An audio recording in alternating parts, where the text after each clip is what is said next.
Hey everyone, Ariel Adams here of aBlogtoWatch. Having a conversation with Ming Thein. How you doing?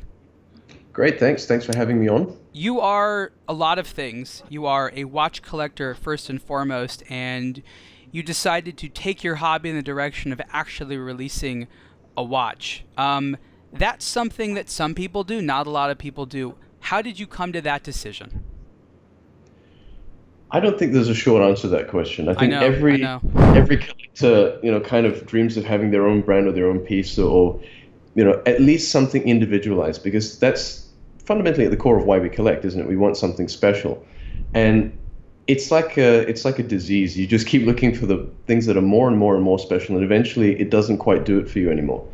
But there are also external factors that come into play. I mean, you might find that maybe the buying experience wasn't quite what you expected. Maybe you bought what you thought was going to be your grail piece, and then you're a little bit disappointed 6 months later. Maybe you had friends talk you out of it. Maybe you had a bunch of friends who, were of a similar mind, also collectors, and you happened to be sitting on a plane back from Hong Kong at one point, and then started talking about independent watches. After visiting one of the trade shows, and out of that comes a sort of, I would say, investigative curiosity. So you start looking into custom pieces, you start looking into what can be done, and eventually you get to the point where you go, well, you know what? Maybe there are some other crazy people who'd like to see the same kind of thing. So let me Um, stop you right there because yeah, I'm with you 100% everything you said, but I think there's a key distinction point, a question, if you will, that many people end up asking themselves, and that is this. I agree with you that most watch collectors get to the point where they're like, you know what? I feel confident enough in my tastes to venture forth and pay to have something exclusively made, right? Like, it takes a lot of sophistication and courage and education and comfort to basically say, I can design something versus choose something. But courage is the right word, I think. right? Yeah, courage. But here's the thing: you cross yet another line when you go so far as to say, "I bet other people will buy it too." Actually, we don't think about the other people will buy it too bit. It's more like people come up to you and go, "Oh, what's that? Oh, that looks kind of nice. Is it?" And you explain to them it's a one-off piece or an individual piece, and they go, "Is it for sale?" And then you tell them how much it costs, and then the jaws kind of drop. Even the people who I would say have above average watch knowledge don't realize how much it costs to produce one component, one copy of one component that works properly or is finished properly, and can stand together as a whole with everything else. And then by the time you add that up, even if you're just doing a case style hands and crown and using a standard movement, that is not cheap. Um, it's even worse once you start adding interesting materials, interesting finishes, interesting everything else. But of course, if you get it right, then the rewards are pretty good. Um, Personally, I've always felt like I needed to make something, and that's one of the reasons why I switched out of corporate to photography, about 6 years at this point, because there's a satisfaction in producing something tangible at the end of the day. Watch collecting was kind of the same for me, and it was a case of you can acquire more and more exotic pieces. The hunt gets longer, the hunt gets harder. You eventually find grail pieces, you find pieces you never thought of. I got a 1908 Lange 1A pocket watch in the Grand Bazaar in Istanbul, of all places. Wow. I mean, you don't envision things like that happening, but it's still ultimately acquisitive. So if you have that, I guess, creative spark or that creative drive, you feel like you need to go a little bit further. And, maybe other people don't agree with you, and that's the risk you're going to take. But it comes back to the confidence thing, right? Right. No, there's nothing wrong with it. I think it's a noble thing to make a decision that you want to create something that you think would benefit someone else's life. But I think that it's materially different than simply producing something for your own private use, and I applaud you for that. I think that there's a lot of nobility to it. Of course, it really depends on what you end up making. You told me that you sold out of your product on the first day, and I have a guess as to why. Do you want to hear my guess? Sure. So you have to ask yourself, what sort of led you to create the design that you created, right? Like, you have seen many watches, you've owned many watches, many expensive watches. You wanted to build something that at the very least you yourself would wear. It had to meet your standards. And Not just me, my investment committee as well. okay, And okay, they own but at even more least expensive yours, and exotic watches than I have. at least yours, right? Yeah, at least mine, definitely. At least yours. And I think it's important to talk about later that this was not a cheap project. Like, like there are cheap project watches with a few $100. I can literally go out and have somebody in China make me something. This is not Yeah. that project. I think there's a big distinction between making a nice watch and making like a watch. But what I was saying is that this watch met your standards, and it's Hmm. not difficult to buy the notion that you are a seasoned and cultivated watch expert. Thus, your watch came with a sort of seal of approval that a very picky watch collector likes it and wants to wear it. I think that's a fair comment. I'm not sure I would claim to give it any validity in terms of seal of approval, but it's more akin to a sort of experience where you've seen, as you say, you've seen enough pieces that you kind of go, you know what, I know that doesn't work over time. It looks good now, doesn't age very well, or I know that that size isn't for me, or maybe this case design isn't for me, or maybe you don't want extra flourishes, or there are little things which land up bugging you, like watches that are very difficult to wind, for instance, manual winding watches that have hard to grip crowns, or watches with visibility issues, or dials and bezels with very deep rehorts, things like that, or watches that are just simply illegible. They look great, but you look at it for a while and you're okay, I'm not actually sure what the time is. I mean, all the little things, as you point out, are maybe the combination of many, many years of malcontention, or many years of experiencing a lot of different pieces and going, this one does X very well, this one does Y very well.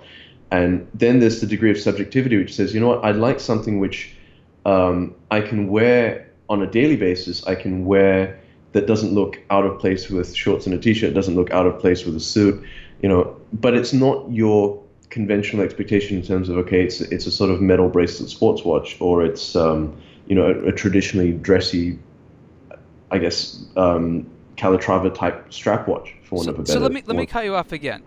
You and I have different tastes in watches, I'm sure. It's just inevitable. We're different people. However, everything you just said, as a fellow collector, I relate to and subscribe to.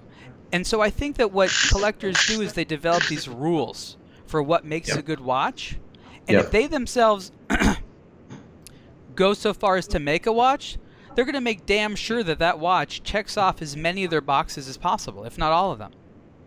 It's not possible sometimes, though, because you can apply some very generic rules in the sense that, for instance, I like watches on straps, or I like watches on bracelets, or I like dive bezels, but I like thin watches. They don't necessarily all go together. So sometimes it can be a conceptual thing, or it can be very specific, like saying, I only like white numerals on black dials, or I only like contrast stitching on my straps. But that could apply to whether it's a diver, or whether it's a dress watch, or whether it's a sort of semi-sporty chronograph, or anything in that category. So you're saying that while this watch is one you like, it's not the definitive Ming watch. There may never be a definitive one. You, like most collectors, have a variety of tastes and would never want to feel like you had to choose just one.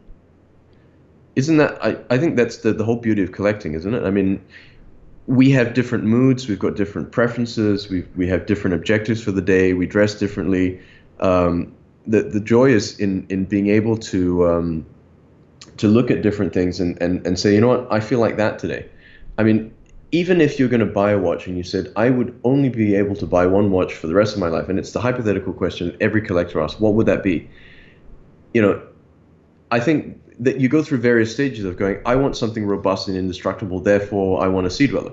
Or, you go through stages of going, By the way, you've been forcing me to look at the same picture on your screen. I love it, but I need to see more. Okay, I'll change it. every 30 seconds or so, I need to see something new. I'm of the internet generation, remember? All right, okay, I'll keep that in mind. I think that one of the beauties of collecting is that we don't have to be restricted to one thing.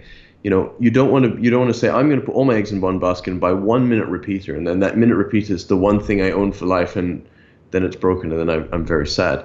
Or I have this super complication thing and I'm afraid to take it out, or I have this diver, but it's indestructible and robust and it doesn't really go with my suit, but I wear a suit most of the time.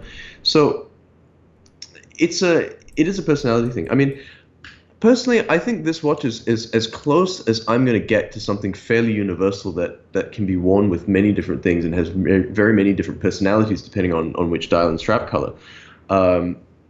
Is it going to be the one be all and end all? No, because there's part of me that wants something a bit chunkier. Sometimes I want the weight. Sometimes I want the lightness. Sometimes I want the thinness. And there will be a watch that I guess speaks to each of those niches eventually. And we will make that, as in the Ming.Watch company will make that. The reason why this is the first one is because it's probably as close to a general purpose universal type of thing as we're going to get. It's a classical size. It's made of a lightweight, comfortable material, which is titanium, but we use grade 5, so it's polishable to give it a bit of pop, so it's not so brushed and sober. It's got high contrast for good legibility, but the dial has got a lot of layers and finishes, so you get a different kind of personality to the watch depending on the light. It's a more somber watch under low lighting conditions. So if you're, for instance, going out in the evening, it doesn't scream at you. But during the day, in intense sunshine, it can sort of hold its own against its environment in that sense. I think it's also something that's quite classically sized in the sense that you could wear it, with short sleeves and it doesn't look too small because the bezel is fairly minimal and it's very clean.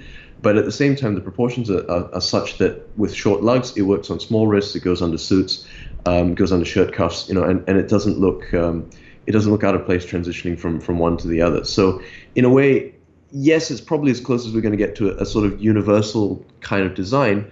But at the same time, I think we're probably going to explore those niches a little bit more with future product.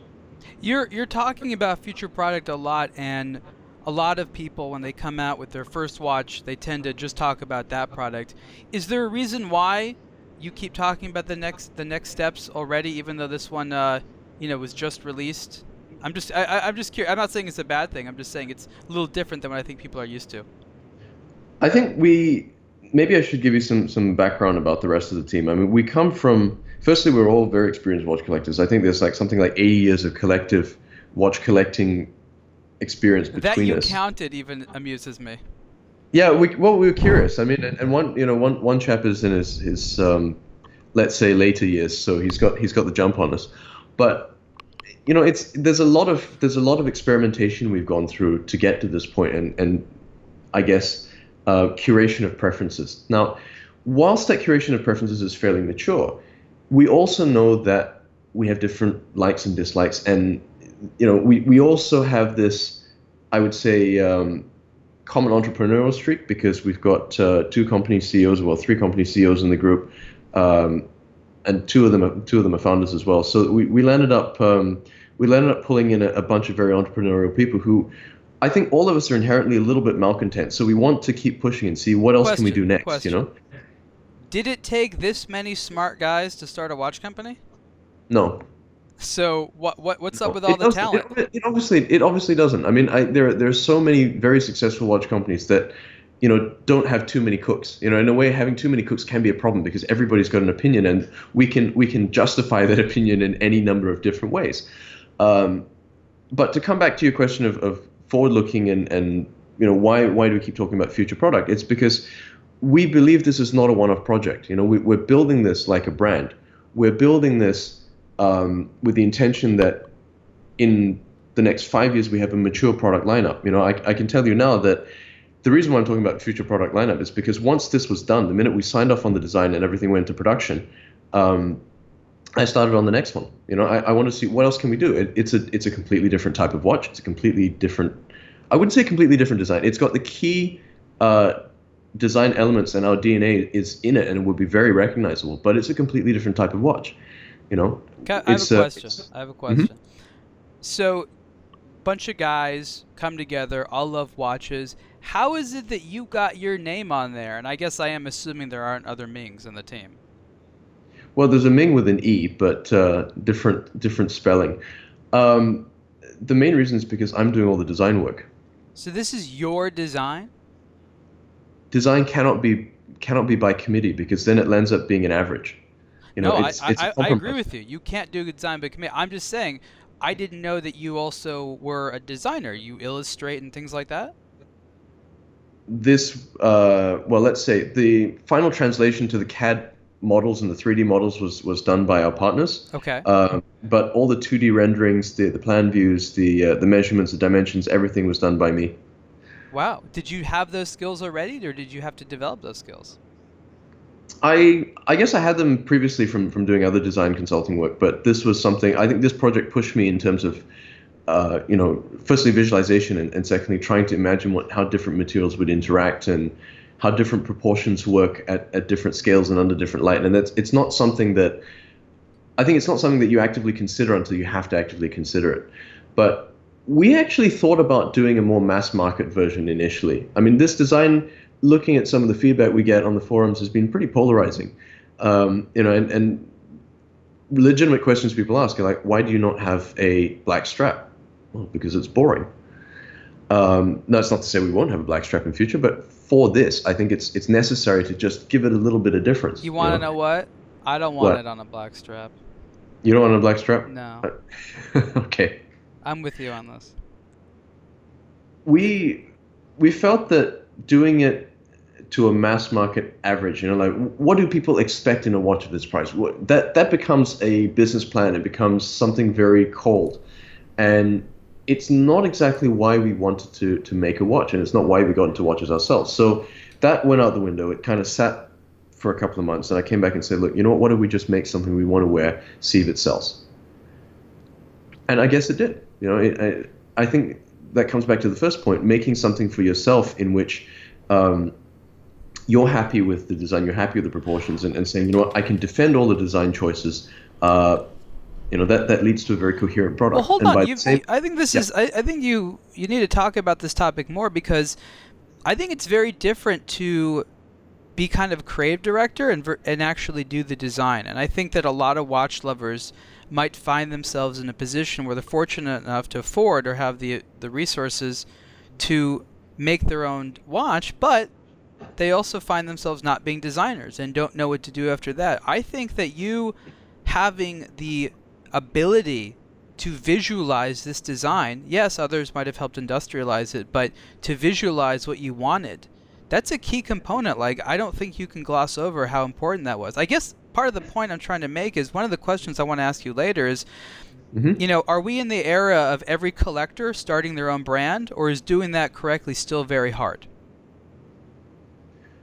I think doing the business part correctly and doing the experience part correctly is the hard part. So what I would say is if you have, like, as you said, a couple of $100 for parts and stuff, and maybe a bit more, or you want to rebrand an existing combination, or you use some parts bin components, yes, you can start a brand. And by definition of brand means put your name on the dial. But is that going to be unique and recognizable? No. Is it going to be distinctive? No. Is it going to be something that people look at and go, oh, that's recognizable across the room? No. Because you're taking somebody else's ideas and not in a coherent way trying to put everything together.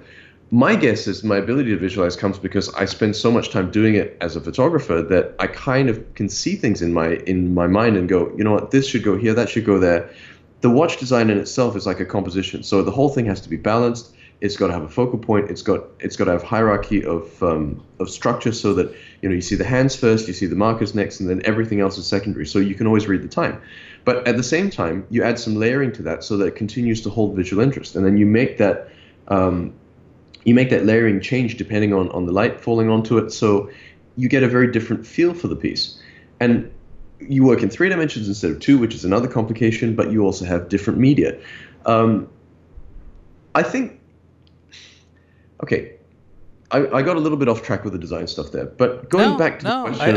I think what you're also trying to say is, as a photographer, you know how light plays with the dial and the case, for that matter, and we do, and that's important because that really, really affects your decisions on design. If you don't know those things, people make terrible watches. I also want to show you, but there's 2 things here. One is, up to this point, you've seen the watches under ideal studio conditions. So basically everything's lit properly, the reflections are completely controlled. We've taken all the dust out in post. There's no retouching in the sense that we didn't remove or add stuff. But I've also shot a series of just watches on the table. I mean, you can see that I'm clearly reflected in the watches here. Everything around me is Sure. clearly reflected in the watches because I also wanted people to see how these things look in reality. This is not set up. It's just put on my table next to a window, literally. And you can see that different personality is still very much there. The changing personality with changing light is still. Those are nice lugs, by the way. I like how you had the lugs flare a little. Thank you. I mean, I've always liked the those elaborate claw lugs from the 1930s, 1940s, 50s. But I wanted something a little bit sleeker, a little bit more modern. If you're going to have short lugs, you need something visually wider to balance them off as well. And then there's the whole tactile feel of it. So if you run your finger down the inside edge of that curve, it's kind of nice. And I've noticed everybody who tries on the watch starts doing that after a while, consciously or unconsciously. I admit to doing it myself as well. Are there famous watches that people might know that you also like, that there have like little subtle nods of little homages in here, like things that you're trying that you like that you wanted to put in here? Okay, I would say that the one thing that has been picked up on a lot is the FP Jaune Chronomètre Bleu. That was not deliberate because it actually started off as an anthracite dial design, which honestly, that's pretty different to the Chronomètre Bleu because firstly, it's not blue. Secondly, it has a second hand. Thirdly, the dial isn't flat. It's got I think it's the multiple hands. They just see the hands and a little bit of the. It's not that the case looks the same, but his cases are similarly swoopy. If I had to, well, his lugs don't flare as well as the other thing, and They his don't crown flare, is but they're swoopy. If I had to put my finger on it, I would say that maybe the biggest two design influences for this would be, well, three design influences. One is Lange, one is Jaune, and the other one is actually Oxen Jr. Right. So we actually have the same case construction as Lange in the sense that we don't have a spacer ring in the middle. It's a solid titanium donut. The dial is assembled onto the movement. That goes into the top of the case. Then the sapphire ring on the dial is added, and then the hands are added, and that's all secured to the movement and the case band. Then the bezel goes on top of that, and then only the case back goes on from behind. So we have a slightly complex construction in that sense. It's very robust. We rated it, we designed it for 50, and they said, well, you might as well just go to 100 because the case will take it. You just need to add another 0.3 millimeters to sapphire crystal. Okay. We went for 100. The cases all passed the 100-meter test. They passed the 100-meter test with quite some degree of margin, safety margin, actually. So theoretically, you could dive with this thing if you wanted. Although the strap might not like it, but it's the robustness and the solidity which I like. That sort of, I guess, biscuit-like feel. There's this just one metal ingot in the middle of the watch, and then the rest of it is firmly attached to the outside. So who's the last designer? So Lange. Yeah, we've got the case from a Lange. We've got I guess some of the dial proportions from the Jaune.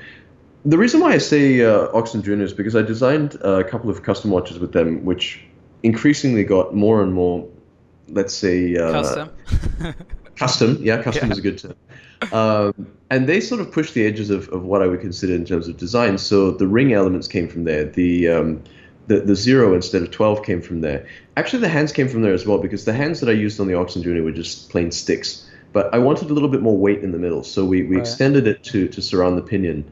And this has the nice effect that no matter how the hands are positioned, because the dial is so symmetric, the watch always looks balanced. What did you start with? Did you start with the case, the hands, the hour markers? What did you start with? I started with the objective, if that makes sense. It sounds a bit weird. When you started making something, what was the first shape that you worked on? Did it relate to the case, the dial, the hands? In this particular watch, it was the lugs. Okay, so there you go. You start with the lugs, which are prominent. The lugs are very distinctive. I mean, there's a very Art Deco feel to them, and then that influences the selection of fonts, influences the selection of hands, it influences the proportions, the sort of semi-two-tone effect you kind of get when the light reflects off the sapphire in different ways. Even the crown to a certain extent, it's like one of those conventional or traditional. What do you call them? Diamond crowns? Not diamond crowns. The pilot-style Flieger crowns. Those conical. The onion things. Ones or the turnip ones? Not an onion. The one that's a little bit more pointy than an onion. I think it's turnip style. They're easy to wind, but they look a little out of place. So we wanted to try and make that a little more harmonious. If you look very carefully, every curve on this watch is a section of a circle. There are no ovoid curves here. So the overall curvature over the bezel, the lug curvature, the inside portion sections of the lug, the crown outside, the strakes on the crown, even the doming on the outside of the crown, everything here is a section of a circle. So very pleasant curves is what you're saying. It's got very proportioned curves. I mean, initially it was designed with the intention that if we had complex curves to make, I would prefer to not have something that required very, very difficult machining to get right. So there's a production thought behind all of this as well. You know, what can we do that looks right and looks interesting, but isn't going to cost us a fortune to do it? So keeping the machining into spherical trajectories was one of those things. The dial itself is another one of those things, actually. So it's three pieces. There's obviously the sapphire donut on top, which carries the printed numbers. You get this nice sense of shadowing to it. I'm not sure I have a close-up photo here, but you get this nice sense of shadowing to the dial, which gives you the impression of distance and gives you the impression that there's something underneath it. What I do like is to pair that up with a lot of different finishes. So you can see this photo. You can see the light reflecting off the dial very differently. You've got a little bit of specular sheen off the sapphire.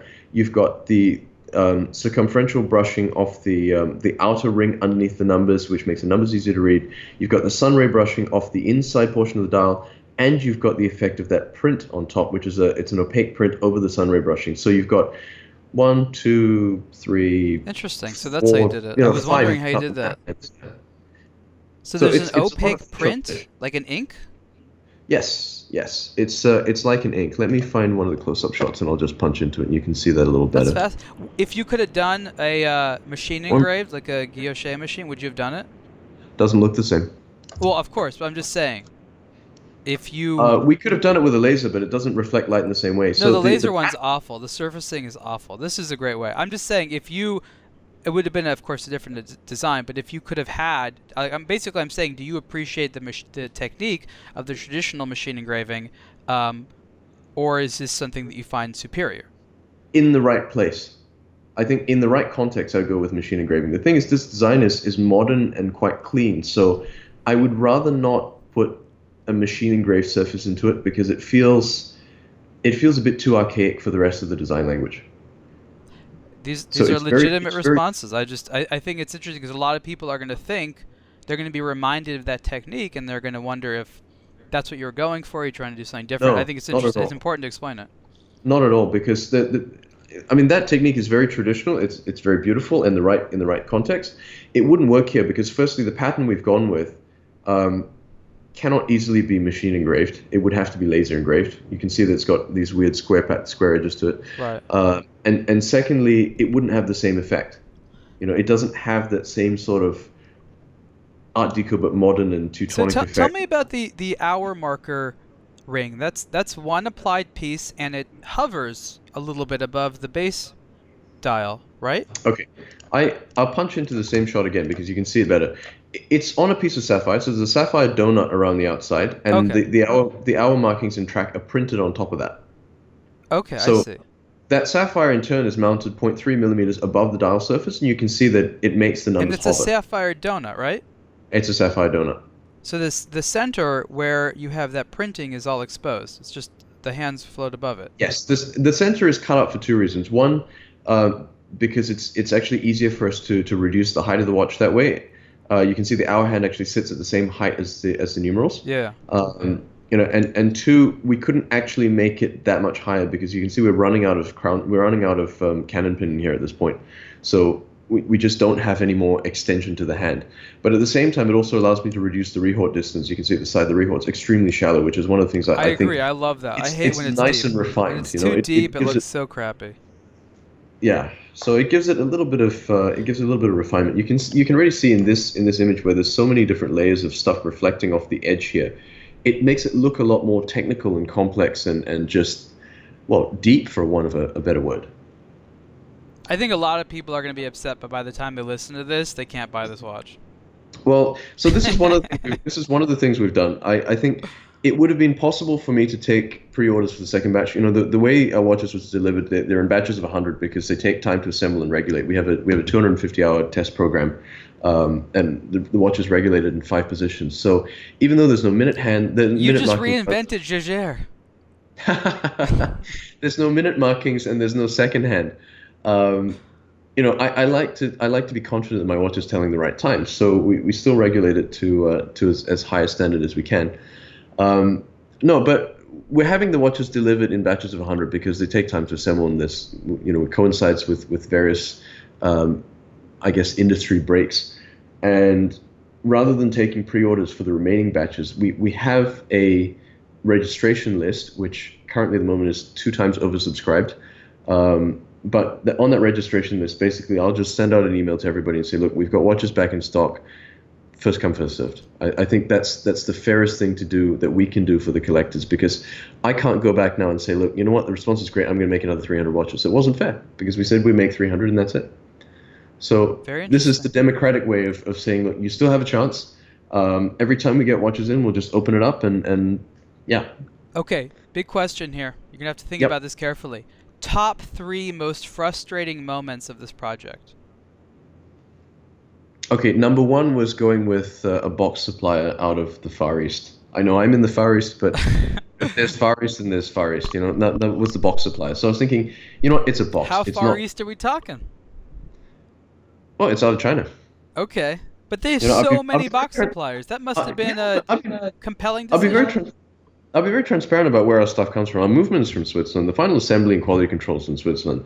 The components come from a lot of OEM manufacturers, which are shared with Swiss brands you'll recognize. Obviously, I can't disclose either of those because there's confidentiality agreements involved. And they're in Asia. But there's a reason why, you know, the component quality is what it is, because we're using industry standard here. There are some things which, you know, if we had a box made in Switzerland, then the price would be more than the watch, probably. You know, to make solid wood box in Switzerland. Sorry? I can't believe that still, with the wonderful competition in the Far East, the box makers in Europe are charging so much. I mean, they charge so much. We got a quote for a wooden box and the leather pouch to go with it, and I mean, honestly, my jaw drops because it was 50% like several $100s. You're like, what? Yeah, it was not funny. I mean, I'm sure it was great, but the thing is, at the price we want to sell the watch at, because we want to make this thing accessible. We want to make that sort of that joy of collecting. You know what I want? I want a box that I'm really happy to throw away. You make it too nice, I feel all guilty. No, I mean, look, the box we ended up with in the end is, I think, fair. You know, I can't say I'm really happy with it. It's fair. The frustration was that it took so long to get right. In the end, we were sort of flying on blind faith. We ran out of time and said, look, you know what, we have to get this done. And then the thing got stuck in customs. So we had watches here. I had the first batch of watches sitting on the desk, all QC'd, cleaned, timing check, power reserve check. You know, we do all of that here in Malaysia with the rest of the team. Everything's nice and clean, straps attached, vacuum packed in the pouch in the plastic envelope, so that you know that you're getting a factory. What's your dream packaging? I want to know your dream packaging. Dream packaging is going to be on the next watch. Okay. Wow, that's fast. So, yeah, we've gotten around that. I mean, I wanted to give you packaging which you can put everything back in and something useful. So the travel pouch is the useful part, because we don't travel with one watch. Sometimes we have an extra, and sometimes we just want somewhere to store it. And it has to be something that's not, it's protective enough, but it's not difficult to store. It's not a weird shape, you know, all of those kind of considerations. So we landed up with something that was like a little wallet that sort of, you tuck the watch in, it folds up, it's made of suede, it's really nice.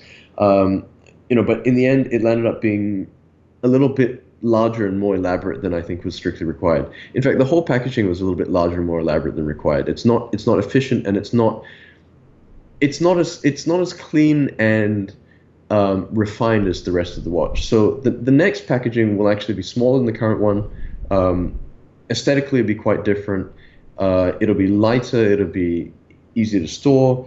The pouch that comes with it will be a lot more functional.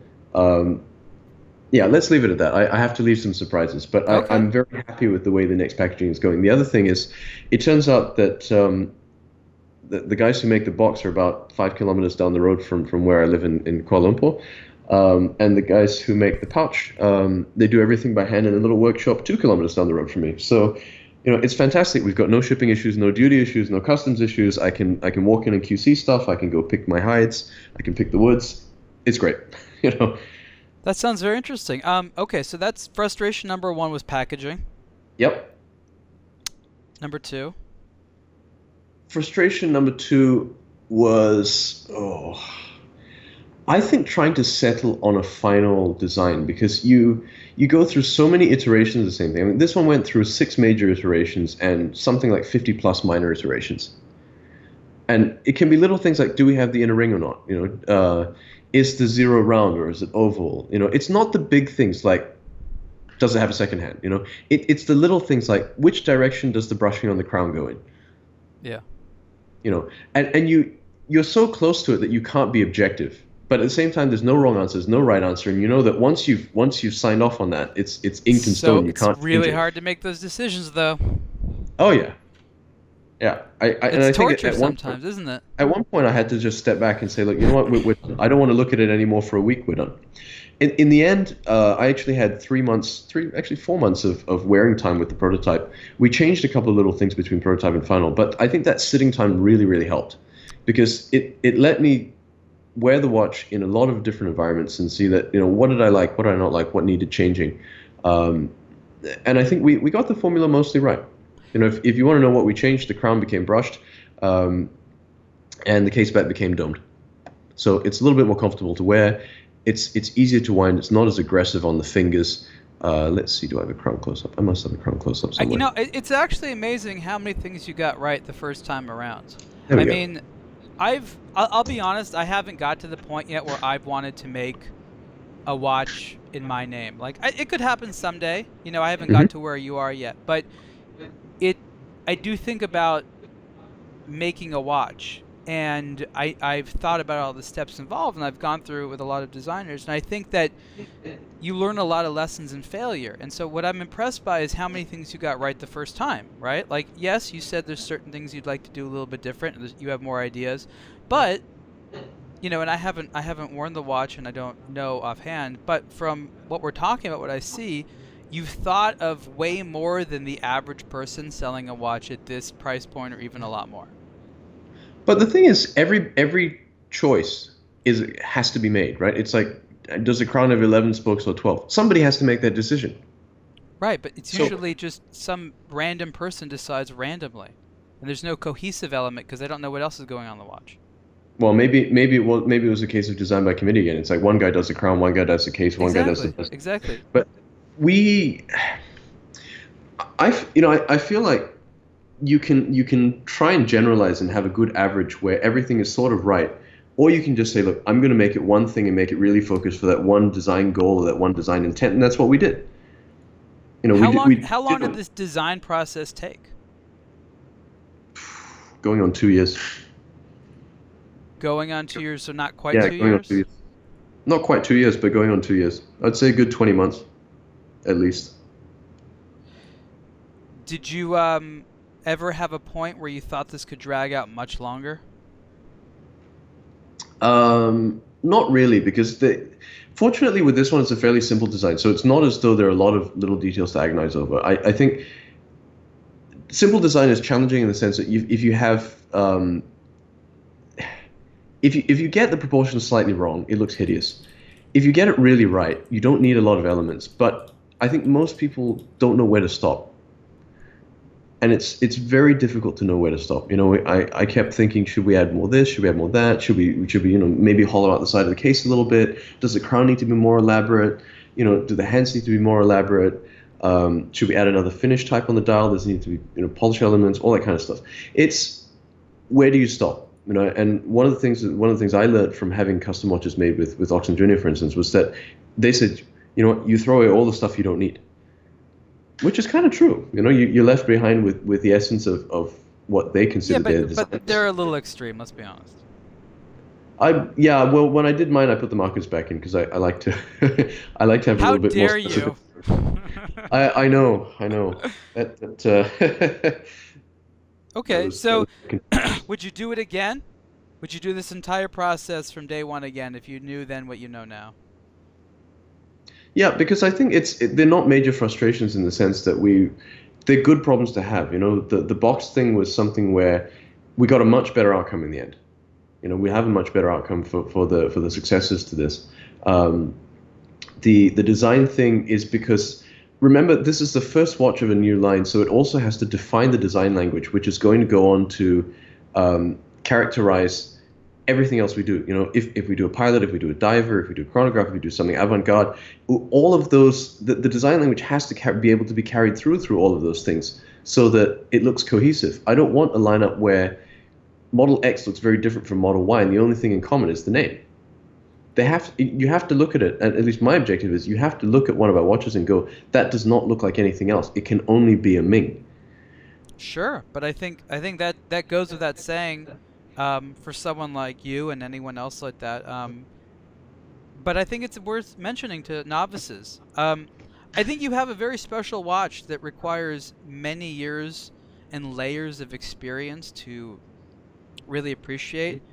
I get it right away, especially after a discussion like this. Like, I don't know, I don't know how much you'll like the interview, but I think that this conversation helps explain to people, not only by what we talk about, Yep. but how you talk about it and the choice of topic, what went into this watch. And I guess one of the frustrations that we feel a lot is when a big brand comes out with a watch, a new one, we're like, guys, you didn't put this kind of effort into it.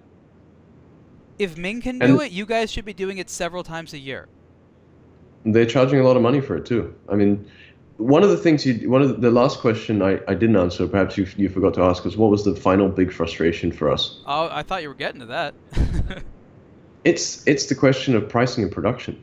Ah. How much should we price it at, and how many should we make? Because we're bounded on either end, right? We can't make it too cheap because then you can't do all the design things you want to do because you just don't have money for the materials. You can't make it too expensive because you are a new brand and you've got no track record and nobody's heard of you. You're basically riding. This is probably the only time in the brand's entire existence that you'll ride entirely on the credibility of your design and your chronometry, and that's it, right? After that, you have a name, good or bad. Um, Going further than that, there's an upper bound to how much you want to put in, because then you've got to consider the business aspect. And I think that's something that a lot of the startup brands maybe don't think about as much. But with this many When you say consultants, that, what do you mean yeah. exactly? I mean, everyone thinks about making money, so what else, what are you referring to? Well, it's not just making money. It's, do you have an adequate warranty provision? We actually have service watches, believe it or not. So if yours has to come back, we have a loan piece for you. We have spare parts for everything. Just like Lange used to be. Used to be. Used to You know, be. we factored in long-term R&D costs into the next watch. So, yes, we'll take out some profit from this, but the majority of it's going to roll into R&D on the next watch. We factor in the cost of, say, getting out trademarks, for instance. We have trademarks for the brand in Switzerland and in Malaysia. It's all the little behind the scenes, I would say, business structure, the operating principles, I and don't everything think else. the guys making replica watches would ever be perturbed by the fact that you had a trademark on your name. No, but I don't Just think saying. I don't think we're interesting enough to do. I don't think it's not for that. I just No, don't you're think we're you're you're interesting enough doing for the them to brand you want to do. You're being meticulous. I mean, look, I think that guys like you and I are probably seen externally as being a little neurotic. I would call us meticulous. We drive ourselves crazy. Don't worry. Um, but we're good at certain things, and it comes to projects like this. Like, this is what we're good at. Like, we may not be good at socializing all the time, but we're really great at hyper focusing on the nuances of a watch. Well, like the buckle. I bring this picture up for a reason, because the pin in the buckle was redesigned 3 times, right? Yeah. So that it bends the right way. It doesn't crease the strap too much. It's comfortable to wear, but it still holds it close to the wrist. It looks like a generic buckle. It's not. The pin is not. If You any know, if and any you man find can that. speak for 45 minutes about the watch he just designed, someone needs Yeah. to buy it immediately. Thank you. Either that, or I need to really get a life. No, what I'm saying, look, you and I are watch lovers, and we get our fair share of crap for being into watches, and it's difficult to show people examples of watches that sort of are emblematic of a lot of things that we like at one time. Yeah. Your watch is not the watch for everyone, and it's not the Uber watch, but it's a very good example of how to have a great modern experience with a traditional timepiece in a way that is not mass market and is luxury, but not at a level of more so than it has to be. Your watch No. embodies the values that you want in a watch as a collector, that you respect in watches that you buy. You couldn't do that, right? You're too honest to yourself to make a product that violated your own rules. So, and correct me if I'm wrong, but this is something that watch lovers should aspire to own because it follows so many of that rules. It's a nice, ethical product that's made as well as possible and is a shared appreciation of something, right? Like, I can stand behind this. I can't tell anyone to love it. If you don't like the design of Ming.Watch, that's okay. That's fine. No worries. But he likes it. And if you It's agree with him, you're like, so I'm just saying, I think this needs to be recognized for that. I really do. it's an honest watch. I mean, we set out to make an honest watch, nothing more and nothing less. And that's it's harder than you might think. It's harder than you might think. If it was easy, people would be doing it left and right. Do you have any idea how many new watch brands approach us on an annual basis? It boggles my mind that so many No, watch brands surprise me. can be How grown many? up I'm curious. In the hundreds? at least 100, at least. And these Wow. are the brands that contact us. These little fashion guys, or these guys on Kickstarter that do like $80 quartz watches. Like, most of them know to bypass us to begin with. They know we're not going to care. They pop up on Instagram a lot. I mean, I don't know how good that is as a marketing tool. For us, It's it's great.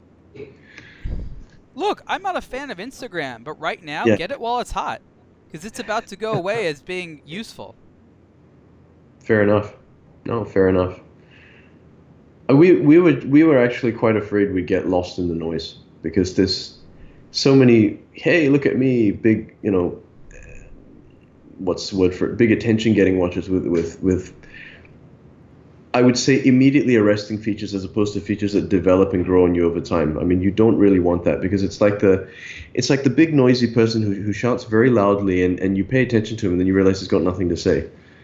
I mean, we speak softly but carry a large stick. That's the philosophy here. So how are you gonna mature gracefully, and not become something that you ended up hating yourself as a collector? Because we don't see ourselves making the same watch again and again.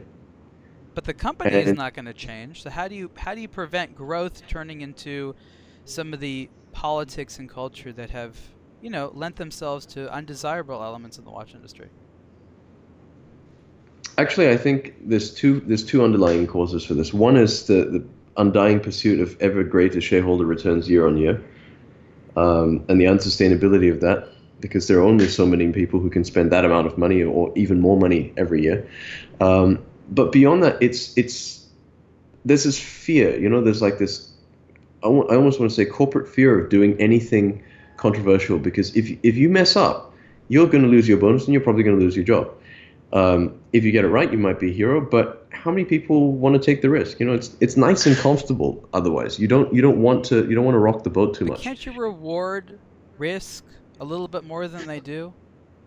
Like Okay. they don't just disincentivize risk. They demonize it. I'm going to put it this way. I'll ask a question in reverse. If today's 2017 watches are copying the watches from 1957, Uh-huh. what are they going to do in 2057?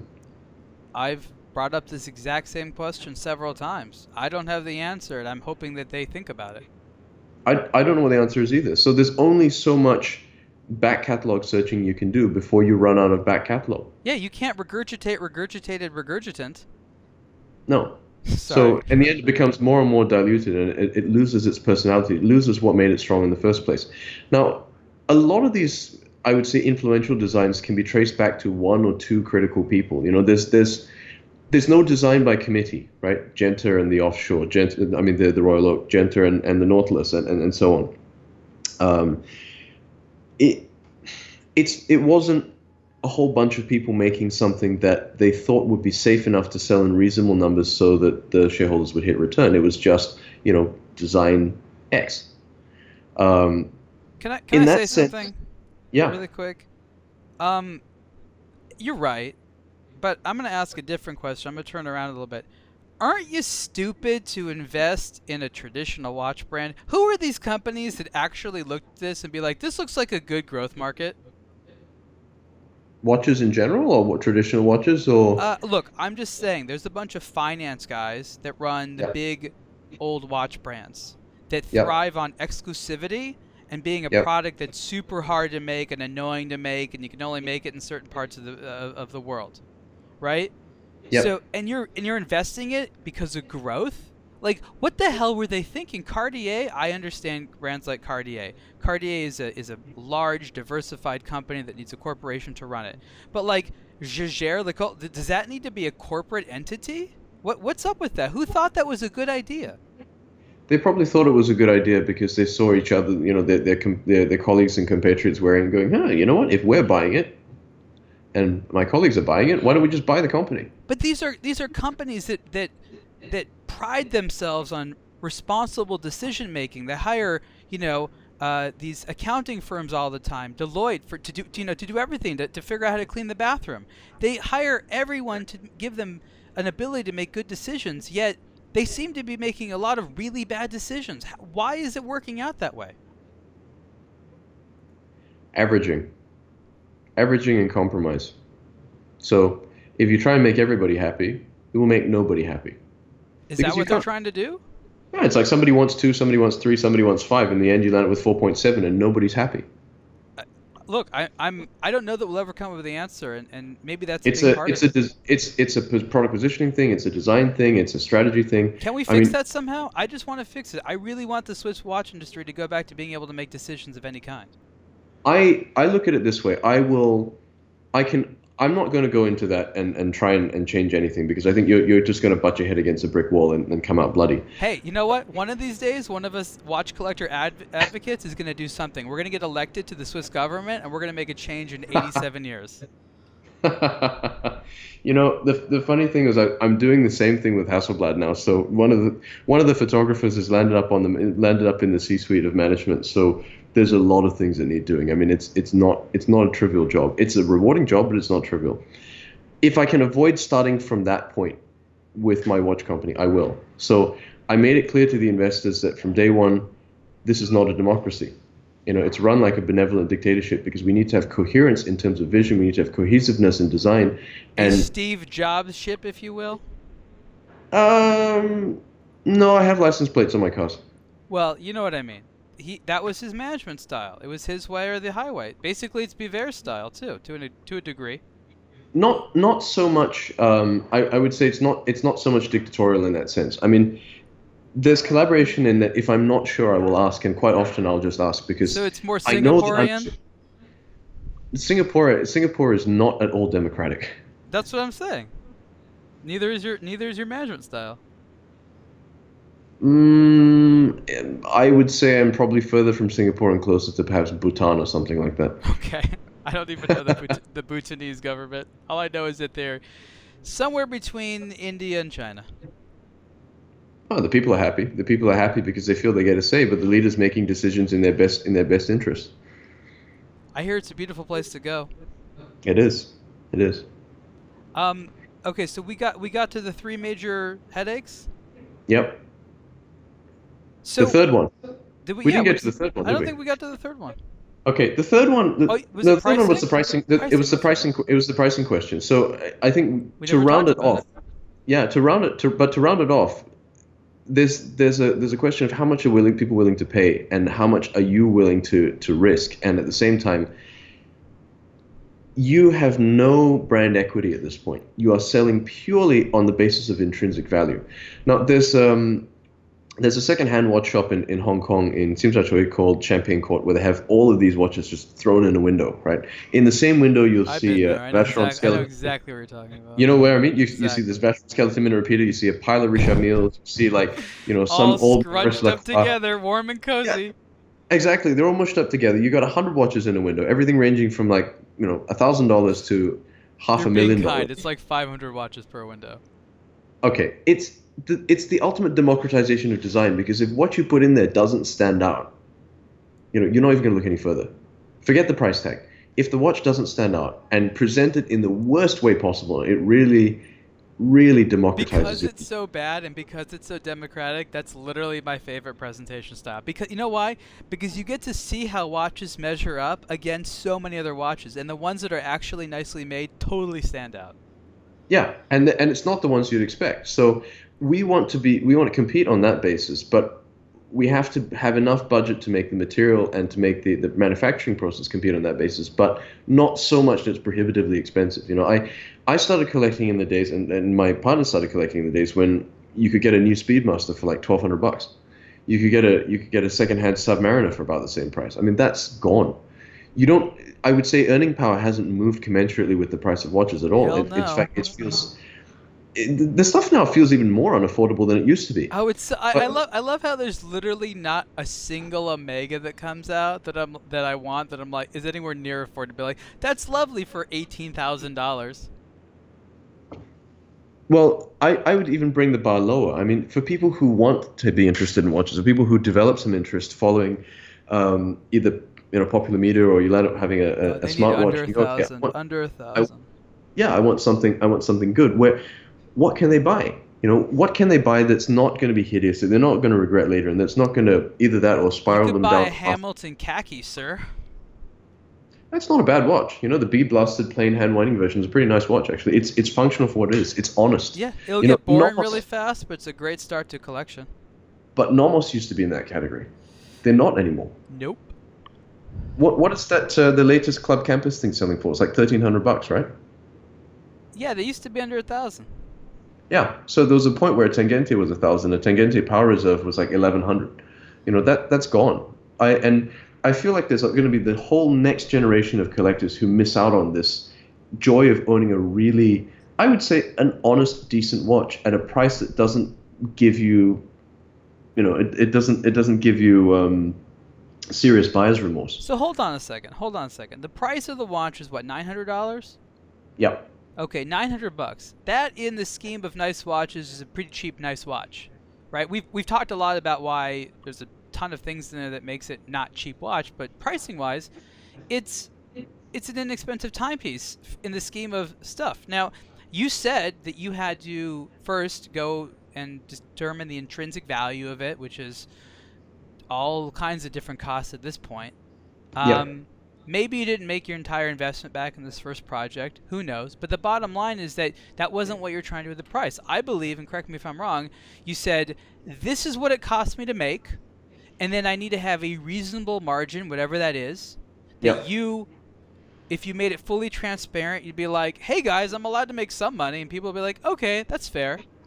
And this is what you were able to price it at. And look, I think you and I have known the sort of deep, dark secret of a lot of what these watches cost to produce. And yes, there are some very exotic watches that are very time consuming, but most of the watches under like 20 grand do not cost anywhere near their retail price to produce. I'm not saying you can get better for less. I'm just saying, there are hefty margins that are a little bit of a deep, dark secret that the watch industry probably wants people to talk not very much about.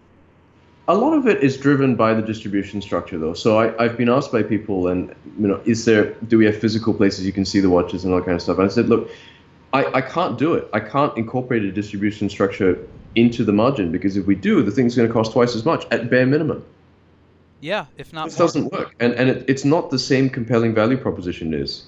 I would rather sell fewer watches direct online and make them accessible, and then hopefully later on that sort of snowballs into, But you know what, you want a good watch at that exclusivity. price, you buy That's it. what it should be. It should be something that you discover if you're an enthusiast. You're already online anyways. There's, with like on aBlogtoWatch, we'll publish a review of this thing. You'll see what it looks like in person. You'll be able to read tons of stuff by people like you and I that are completely fanatical about it. If it satisfies our tastes and they like it too, and it's a price that they can stomach, they're going to buy the watch because that's enough validating factors. What the watch brands don't understand is they don't create enough validating factors online. Rather, they go the opposite way and create a whole discounting economy where no one expects to pay full retail on anything ever for any reason. And if you do, you're a chump. Actually, the funny thing is when you mentioned that, I was actually asked by when I put up the post and said, look, we have no more left in this batch. I actually had people asking me, can I pay you a bit more and get one of the extras? I was like, there aren't any extras. I'm flattered, but there are no extras. So we've somehow managed to, I don't know how. I mean, maybe it's dumb luck, maybe it's timing in the current watch economy of people looking for value. Maybe it's just we triggered a nerve, but we've managed to create somehow managed to create this brand that A, has a life of its own, B, has now, I would say we've managed to sell out our first run, and we've got oversubscription for the remaining pieces in the run. Within 12 hours of pretty much effectively launching. Hold on a second. Hold on. Yeah. We're making an assumption right now, or you're making an assumption I think is important to correct. Okay. And you're talking about unpredictable buying behavior and things like that. And you're talking about the community, and you're talking about the reception and things like that, and what people wrote. I think that people make a big mistake in that they feel that the people that participate by producing media, either it's commentary or articles or videos or published things on Instagram, they feel that that represents the entire watch community online. And what I think they don't realize is that there's an even larger community of people that are consumers and they're buying watches, but they're not producing content. They have no interest in being part of the community, or they have no time for it. They're observers. Yep. We know that on aBlogtoWatch, less than 1%, vastly less than 1% of our audience comments. It's a tiny but they're the only ones we get feedback from, so we feel oftentimes very emotional about everything that goes on with them, but they represent such a small fraction. So, the forum guys and everyone else that I just mentioned is a group of a lot of people, maybe several 100,000 people in the world, but it's tiny percentage of actual watch consumers. So I would just remind everyone out there that there's more of you that are listening, reading, watching, viewing than those of you that are producing anything. Like, I'm the weird rarity. No, that makes sense, because it's a lot easier to consume content than produce it. Yeah. It's a lot easier to buy a watch than make a watch. That's why you've got millions of people buying watches instead of millions of watch brands. Yeah, exactly. So, I think that it's important just to remember, especially the watch brands, they never seem to appreciate this. They always get all hussy-fussy about what one person says about them. I'm like, guys, relax. Many people don't read the comments or even care. They look at a few professional reviews, and the whole community stuff, they don't have time for that. Their biggest watch relationship is with the guy selling them watches. That's who they're talking watches to most of the time. That's why these big retailers like Aberg in America do so well, because they hire these guys that love watches to sell watches, and guys that love watches just call them up every couple of months and be like, "What's new?" Like, that's the shadow economy, not in a bad way, but that's the hidden economy of watches that doesn't get represented online or in the community. But those are the guys that are doing most of the economics by buying and selling the most. It makes sense. They're hard to, but it also means they're hard to reach, and you still need that traditional distribution model in order to get anywhere. No, you need a distribution model, not the traditional one, a distribution model. Or you need some way of having visibility with that crowd, or at least one of them, so that they'll talk about it to the rest of their friends. I think that's the bare minimum to get you in. So all we can hope is that there's some sort of trickle down factor between the people who, I guess there are tiers of involvement, right? There are people who are making content, there are people who are really, really active, there are people who are running their own sites, there are people who are then maybe occasionally posting comments, there are people who are active in discussion, there are people who never post comments, but they read stuff and then they tell their friends about it. And you just need enough diffusion down to that level, I think. But the content still has to be out there. We still have to make the content. We still have to. There has to be something for people to consume. I'm just saying, just sort of a reminder. I was just thinking about it because you were talking about the people that emailed you and the things they say, and we can have a disproportionate belief of who the community is based upon our interaction with a relatively small amount of individuals. True. Very true. very true. But as one of our investors said, I mean, you're not designing a watch for everybody. You just need X number, X 100 people to agree with you. And in the tens of millions or hundreds of millions of watch buyers or tens of millions of watch buyers in your potential price bracket, you'll find the 300 people who agree with you and think, yeah, that's a pretty nice looking watch. You just have to reach them. So what do you have to do now? You sold out of your watches, and you got to do We're something. waiting for the next two batches to come in. So we made 300. We've sold the first 100. We've got confirmed bookings for another 50. We've got sort of the loose floating bookings. Sort of you open it and it'll be a free for all, first come first serve for roughly double what's left over. So I have no doubt that we're going to sell these. And I have no doubt that this is about as strong a beginning for any brand as you could possibly ask for, which is good because, starting about 6 months ago, we actually started laying plans for the next generation of watches, and that's design experiments and saying, how do we apply the same DNA and go further? I mean, I can tell you now that we have 3 watches that are entering the final engineering, early prototyping phases. One of them will probably be shown towards the end of this year. The second one is going to be shown early next year and available early next year. We'll have one available towards the end of next year. But beyond that, there are another 8 watches in development. 8? 8. So we have plans out to 2020, basically, at this point. I can also tell you that the next watch will be a lot more interesting than this one. It'll be traditional way, modern in a way. There'll be things that have never been seen at any price point. It will be made by an old Swiss house for us. We will disclose who that is closer to the time. But I mean, basically, we're working with the best people we can work with for the things we want to do. So there'll be a very different line to what you see here. There'll be an evolution of what you see here that will be it will feature another hand winding movement, longer power reserve, but with a silicon escapement and hairspring. Who do you want approval from? Who are some of your heroes in the watch industry that if they liked your watch would make you very proud? This maybe sounds a little bit arrogant, but I would say it's not the people in the industry we're looking for approval from. Okay. It's the collectors. I mean, if the people in the industry happen to be collectors, then I want their approval too. But if the people in the industry are just sort of, I don't know, I'm the CEO of Rolex or whatever, it makes no difference to me. I want approval from the people who are buying and wearing these things and going, you know what, I really love your watch. Would you have said that same thing 10 years ago? No, absolutely not. When did you come to that conclusion? I think at the same time I had enough confidence to say, I'm going to make my own watch. I'm going to make it this way, and to hell with what anybody else cares. It's the same kind of thing. I recognize everybody has an opinion, everybody has preferences, and there's nothing wrong or right with that. But if we can make somebody a little bit happier and bring them a little bit of joy by making one of these things, and bring them the same joy that we get from wearing it, I think that's approval enough from us.